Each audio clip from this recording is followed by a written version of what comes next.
So my background's in theater, and I mostly have dealt with preliminary planning, figuring out where projectors are gonna lay out, planning cue lists, figuring out how everything's gonna integrate. And Jimmz? I'm a 3D visual artist, so my background is more artistic way to create content. Projection design is a mix of 3 different mediums, actually. One part of it is figuring out how do we get a bunch of projectors to cast light onto a set so that it looks like it's part of the set.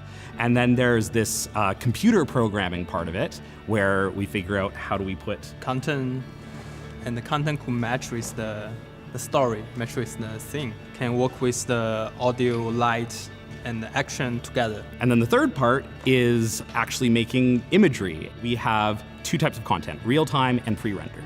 Real-time means that everything that you see on stage is being created in that moment by the computer. Pre-rendered is what we produce in our software that we already create by other software and combine into same program.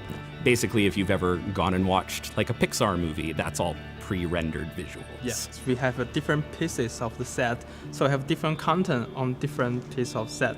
Especially they have a different representation. Some of it is his inner thought, and some of it is what he experienced in the real world. We have these little particles that are constantly moving throughout the show. The idea behind the projections is that it's Christopher's internal life, what he's thinking, what he's feeling. Yeah. And so we have these particles that will always be moving. I don't always do what I'm told, because sometimes when people tell you what to do, it's usually confusing and does not make sense. Just try to keep your nose out of other people's business. When someone gets murdered, you have to find out who did it so that they can be punished. It's a dog, Christopher. It's a bloody dog. If you say you don't want to do it, no one will be angry. You went in, so I waited for you. Christopher?